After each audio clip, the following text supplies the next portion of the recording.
Details చూద్దాం. ఎమ్మెల్యేల అనర్హత పిటిషన్పై హైకోర్టులో నేడు కూడా విచారణ కొనసాగింది. ఇరు పక్షాల వాదన విన్న న్యాయస్థానం తీర్పును రిజర్వ్ చేసింది. కాగా ఖైరతాబాద్ ఎమ్మెల్యే దాన Nagender, station Ghanpur MLA Kadiyam Srihari, Bhadrachalam MLA తెల్ల వెంకట్రావులపై అనర్హత వేటు వేయాలంటూ బీఆర్ఎస్ ఎమ్మెల్యేలు పాడి కౌశిక్ రెడ్డి, వివేకానందలు కోర్టులో పిటిషన్ దాఖలు చేశారు. దీనిపై విచారణ జరుపుతున్న కోర్టు తీర్పును రిజర్వ్లో పెట్టింది.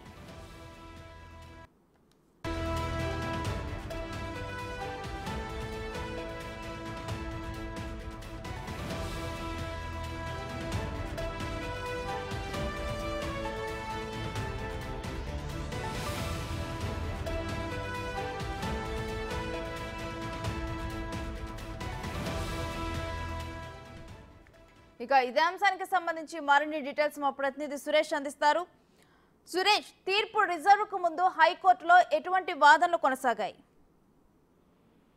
పార్టీ మారిన ఎమ్మెల్యేలపై అనర్హత వేటు వేయాలంటూ స్పీకర్ కి ఆదేశాలు ఇవ్వాలని చెప్పేసి కూడా బీఆర్ఎస్ తరఫున ఎమ్మెల్యేలు హైకోర్టులో పిటిషన్ దాఖలు చేయడం జరిగింది. దీనిపైనే ఇరు వాదనలు విన్న హైకోర్టు తీర్పును రిజర్వ్ చేసింది. అయితే ఎమ్మెల్యేల తరఫున బీఆర్ఎస్ ఎమ్మెల్యేల తరఫున న్యాయవాదులు పలు జడ్జిమెంట్ కాపీలను కూడా హైకోర్టు న్యాయమూర్తి ముందు వినిపించడం జరిగింది.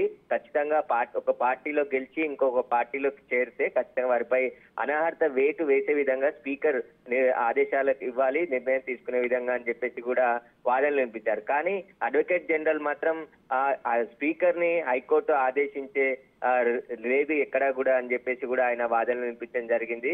స్పీకర్ విచక్షణ రహితంగా ఆయన అధికారం ఉంటుంది, హైకోర్టు ఎక్కడ కూడా ఆర్డర్స్ ఇచ్చే అధికారం కూడా లేదు అని చెప్పేసి కూడా వాళ్ళ వాదనలు వినిపించడం జరిగింది. ఇరు వాదనలు విన్న న్యాయమూర్తి తీర్పును రిజర్వ్ చేశారు. ఈ తీర్పు ఏ విధంగా వస్తుంది, ఒకవేళ అనర్హత వేటుకు సంబంధించి స్పీకర్ నిర్ణయం తీసుకునే విధంగా ఆదేశాలు ఇస్తారా, లేదంటే స్పీకర్ విషయంలో హైకోర్టు జోక్యం చేసుకోదు అని చెప్పేసి కూడా గతంలో కొన్ని తీర్పులు ఉన్నాయి కాబట్టి ఆ విధంగా తీర్పు ఇస్తుంది అనేది కూడా వేచి చూడాలి. అయితే పార్టీ మారిన ఎమ్మెల్యేల పైన ఖచ్చితంగా అనర్హత వేటు వేయాలని చెప్పేసి కూడా ఇటు బీఆర్ఎస్ ఎమ్మెల్యేల తరఫున న్యాయవాదులు వాదించడం జరిగింది. ఇటు అడ్వకేట్ జనరల్ కూడా వాదించారు. ఇరు వాదనలు విన్న న్యాయమూర్తి తీర్పును మాత్రం రిజర్వ్ చేయడం జరిగింది.